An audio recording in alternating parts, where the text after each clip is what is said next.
នឹងឯលោកមុំអញ្ចឹងពួកខ្ញុំទៅជាមួយនឹង Naperia ណាដើម្បីទៅជួយត្រីវ៉ាន់គាត់ហ្នឹងហើយខ្ញុំយកសាច់យិតសិលហ្នឹងយកទៅឲ្យខាង Guild មើលសិនបន្ទាប់មកខ្ញុំដើរទៅតាមផ្លូវហ្នឹងដែរលើកហ្នឹងខ្ញុំរកឆ្នាំបានច្រើនក៏អរគុណទៅដល់លោកមុំដែរប្រកាសណាស់ខ្ញុំនឹងថែមលុយឲ្យលោកពេលខ្ញុំទៅដល់កន្លែងវិញហេរកបានច្រើនដោយសារតែខ្ញុំជួយសោះហ្នឹងហ្នឹងហើយជួបគ្នាតិចទៀតចឹងណាបេពួកយើងនឹងបំបីគ្នាបន្តិចបងនៅសង្ឃឹមថាអូនមិនឯកានោះទេរ៉េហើយបន្ទាប់មកពួកយើងនឹងរួមក្រុមមួយគ្នាទៀតអូខេអត់អាចែកទឹកខ្ញុំនឹងកំតិចឯនៅក្រោមបាតជើងរបស់ខ្ញុំទៅលឿនឡើងទៅអញ្ចឹងលើក្រោយជួបគ្នាណាគួរតែមានមោទនភាពអត់ណាខ្ញុំមានអារម្មណ៍ថាដូចតាចាស់កំពុងតែជិះកង់ដើរលេងដែរនេះអើយគួរឲ្យខ្មាស់គេមែនវៃអូភ្លេងនឹកឃើញខ្ញុំគួរតែដាក់ឈ្មោះឲ្យវាមួយនេះគួរតែដាក់ឈ្មោះមិនណាហាម៉ូសកេ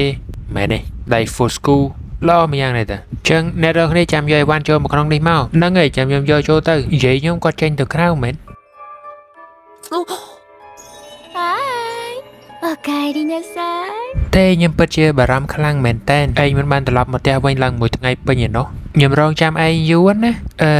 តើនាងជានរណាគេហានៅពេលរីអត់ស្គាល់គាត់ទេចុះខ្ញុំមកហ្នឹងគឺមកចាប់ខ្លួនរបស់ឯងនឹងឯងនៅពេលរីទៅឈរក្រោយខ្ញុំចង់ប្រើទេពកសលរបស់ឯងដែលអាចប្រើយន្តសិលបានគ្រប់មុខនោះដើម្បីជប់ទ័ពខ្មោចឯងនឹងខ្លាចទៅជាឧបករណ៍របស់យើងតើឯងជានរណាឯងត្រូវតែប្រើមកុដនៃប្រាជ្ញាឲ្យយើងជាមួយនឹងមកុដប្រាជ្ញាមួយនេះគឺយើងអាចប្រើយន្តសិលកម្រិតទី7ឯណោះដែលអាចជប់កងទ័ពខ្មោចដែលមនុស្សធម្មតាមិនអាចជប់បានទោះបីជាពួកយើងមិនអាចគ្រប់គ្រងកងទ័ពខ្មោចដែលយើងជប់មកបានយ៉ាងហោចណាស់ក៏យើងអាចដឹកនាំពួកវាទៅកាន់គោលដៅផ្សេងទៀតចឹងមានន័យថាពួកគាត់អាចជប់ខ្មោចបានតែគ្រប់គ្រងខ្មោចនោះអត់កើតទេតែអាចបញ្ជាកងទ័ពខ្មោចហ្នឹងទៅខាងនេះទៅខាងនោះបានលោកនភារាឆាប់ចាក់ចេញពីទីនេះភ្លាមទៅនិយាយឯងក៏ត្រូវទៅដែរឆាប់នាំនភារារត់ទៅក្រែឯងនៅមានការងារធ្វើទៀតឯងត្រូវទៅជួយបងស្រីរបស់ឯងដែលអ្នកអភិជនគេចាប់យកទៅអ្នកទាំងអស់គ្នាហើយឲ្យទៅផ្នែកម្នេះមកយំជំនួស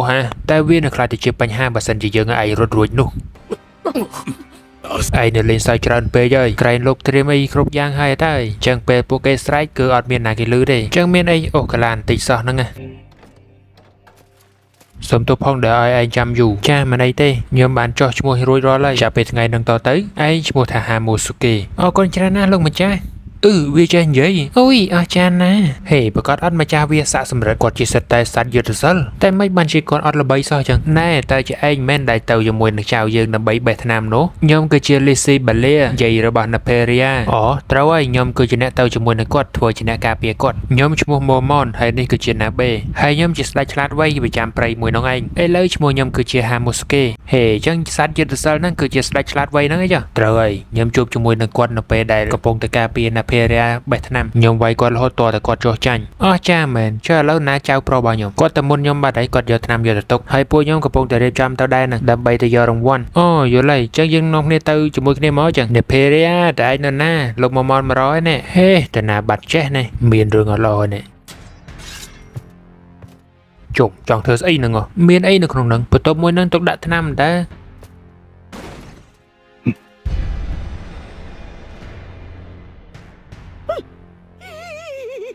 មានរឿងអីខាត់ឡើងហ្នឹងណា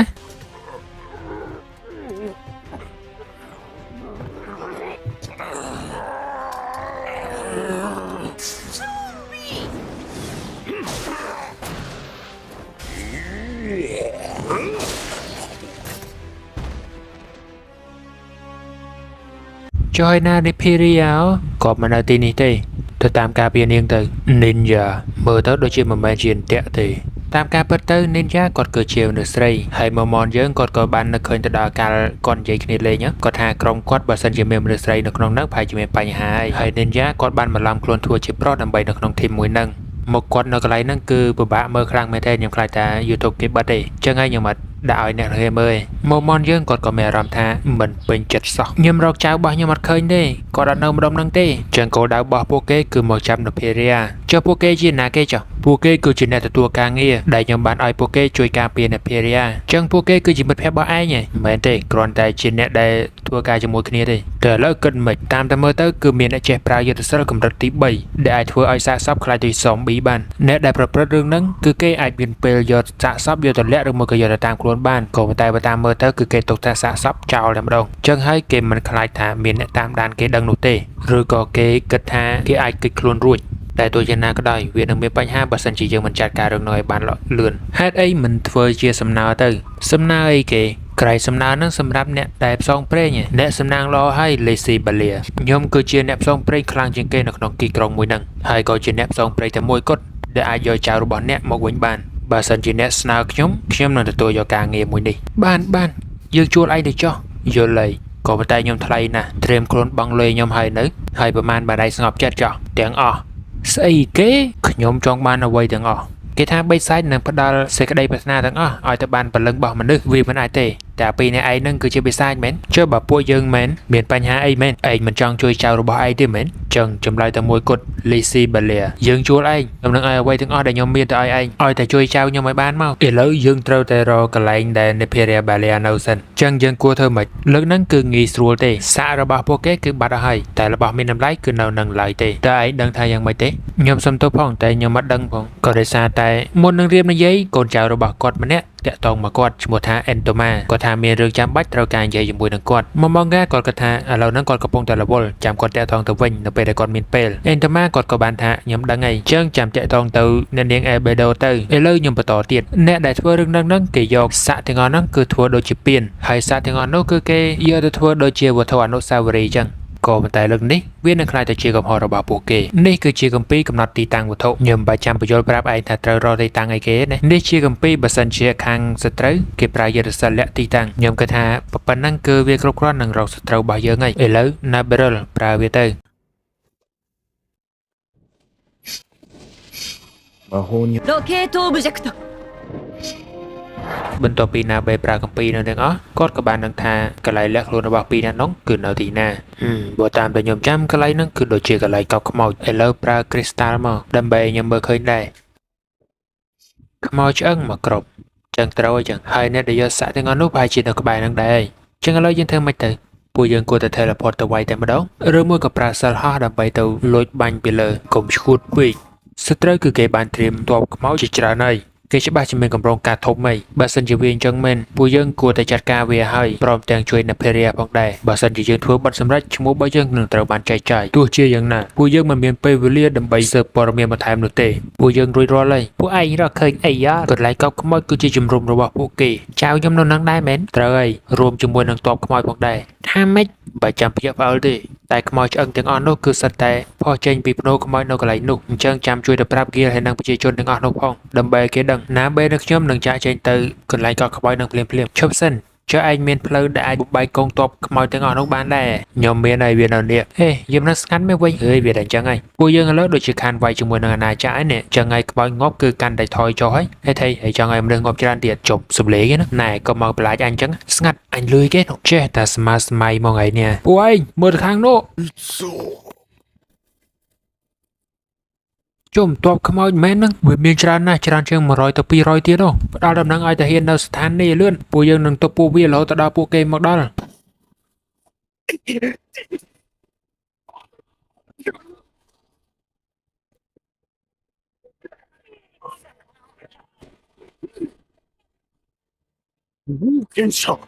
កផ្សងព្រេងក្បាលសម្រិតហ្នឹងអត់បានការដែរពួកឯងទាំងពីរអ្នកឆាប់ចាក់ចេញពីទីនេះទៅឲ្យលឿនឡើងណាបេឲ្យដាវខ្ញុំម្នេះអ្នកទាំងអស់គ្នាមកពីក្រោយខ្នងទៅ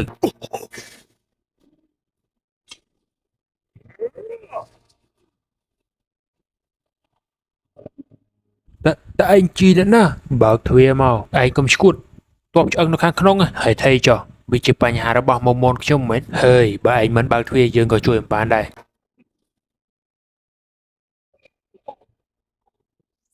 អូយលោកម្ចាស់ហើយណាបេកុំទុកខ្ញុំចោលមើលខ្ញុំនឹងទៅចូលរួមជាមួយនឹងម្ចាស់របស់ខ្ញុំដែរណែតែឯងលឺអីអត់ហាអីគេសំលេងពួកខ្មោចទាំងអស់នោះវាមិនដែលប្រយុទ្ធជាមួយខ្មោចឆ្អឹងច្រើនយ៉ាងប៉ុណ្្នឹងហើយវាមិនអាចទៅរួចទេតែពួកគេគឺជានរណាទៅម្នាក់ប្រុសនោះគេហៅខ្លួនគេគឺជាមុំមនក្រៃម្នាក់ប្រុសនឹងក្បាលសម្រិតតែមិនគួរជឿទេនេះបន្ទាប់មកពួកគេក៏បានហៅឈ្មោះក្រៅគាត់ថាជាបុរសខែកខ្មៅ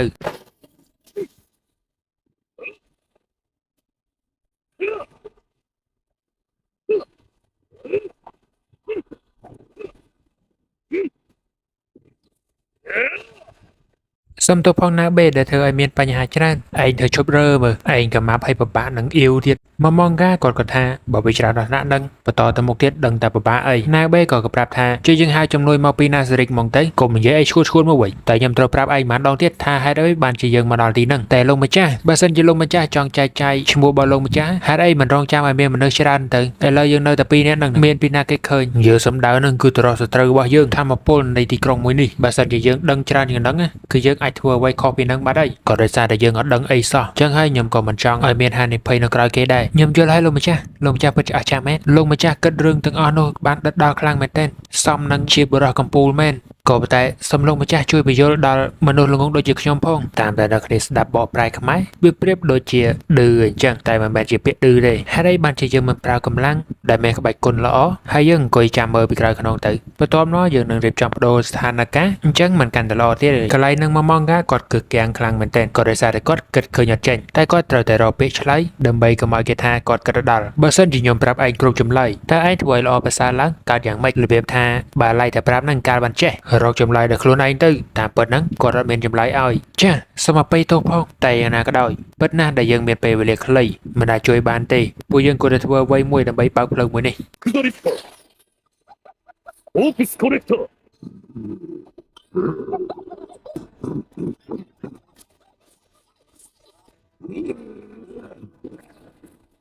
ពួកគេពិតជាអស្ចារ្យមែនដល់ពួកយើងទៅមកនឹងណាបេះក៏បានដើរមកដល់ជួបជាមួយនឹងថៃជីតកំពុងតែសូនមន្តអាគមជាមួយនឹងក្រុមរបស់គាត់លោកម្ចាស់កំទុំខ្ញុំចោលនៅកន្លែងបែបនេះអីលោកថៃជីត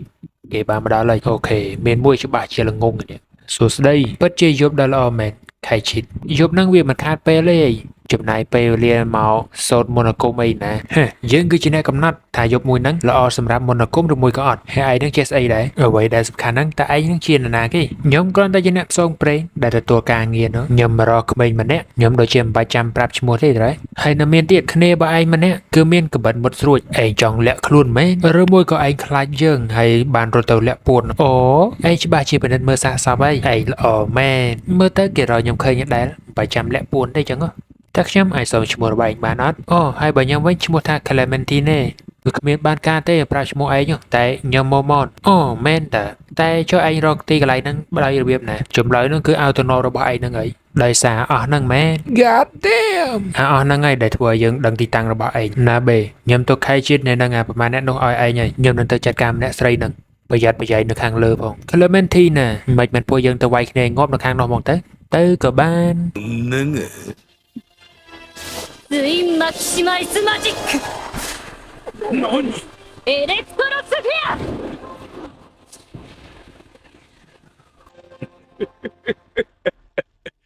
នាងឈួតទេពាក្យហ្នឹងណាបេមិនគេហៅឈួតរហូតចឹងមកម៉ងកាក៏ថាឈួតណាប៉ែនេះក៏ថាឈួតហើយគួរទៅវាដីដូចទៅកៅអីយ៉ាងនិយាយចឹងអ្នកដែលខ្ញុំសម្លាប់នៅក្នុងតូបហ្នឹងគឺជាមិត្តភក្តិរបស់ឯងមែនហើយឯងខឹងមកសងសឹកមែនម្នាក់ប្រើសិលនោះគួរចង់សើចមែនតាមតែមើលទៅនាងគឺជឿជាក់ថាមានជំនួយនឹងមកដល់នៅពេលដែលចង់បញ្ចប់តែសំទោសផងតែបានសម្លាប់គេនោះគាត់និយាយសម្ដៅទៅនីនយ៉ាហើយមិនបាច់ចាំសុំអភ័យទោសទេចឹង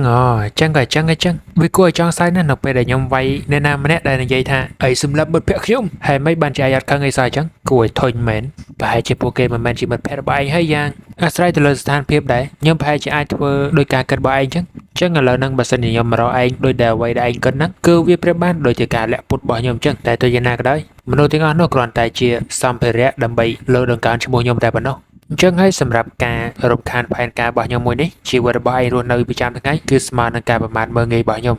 អូចុះស្រីស្អាតដែលជាអ្នកប្រាយិទ្ធសិលហ្នឹងនាងមិនអាចកម្ចាត់ខែជាតិបានទេហើយបើអញ្ចឹងមែននោះនាងក៏មិនអាចកម្ចាត់ខ្ញុំបានដែរគ្រាន់តែណាបេម្នាក់ក៏អាចកម្ចាត់មនុស្សដែលស្មើនឹងកម្រិតរបស់ឯងដែរហើយឯងពិតជាឈួតមែនខ្ញុំអាចចាក់សម្លាប់អ្នកដែលប្រើយុទ្ធសាស្ត្រងាយស្រួលមែនទែនហើយវាក៏នៅតែអញ្ចឹងដែរអ្នកដែលប្រើដាវខ្លាំងស្មើនឹងខ្ញុំនឹងគឺមានតែប្រមាណអ្នកទេនៅក្នុងប្រទេសមួយនេះម្នាក់គឺមកពីកូឡាបខៀវហើយម្នាក់ទៀតគឺមកពីដំណាក់ក្រហមហើយម្នាក់ទៀតនោះគឺ Garces Stonov ជាមួយនឹង Brian Uglos ហេឈ្មោះកប់មកតែបើសមត្ថភាពស្មើនឹង Garces ហ្នឹងអត់យើងមកយើងខ្លាំងបាត់ហើយដឹកដំណឹងហ្នឹងគឺល្អហើយចាំយើងឲ្យឯងផ្កាខ្លួនម្ដងហាស្អីគេអញ្ចឹងដឹងថាមុខឯងនៅក្នុងមួកហ្នឹងមុខយ៉ាងម៉េចក៏ប៉ុន្តែនារីអាមនុស្សមួយនេះដែលបានឈានជើងចូលទៅក្នុងដែនដីនៃវីរៈបុរសហើយយើងមិនអាចចាញ់នៅឯងបានទេអញ្ចឹងហើយបានជាខ្ញុំធ្វើឲ្យឯងពិការខ្លួនទោះយ៉ាងណាក៏ដោយយើងមិនវាយជាមួយនឹងឯងឲ្យពិតប្រាកដនោះទេរឿងក៏បានឆ្លេះត្រឹមប៉ុណ្្នឹងទៅខ្ញុំមើលទៅត្រូវប្រើ AI ដើម្បីដូរសម្លេងឯយ៉ាង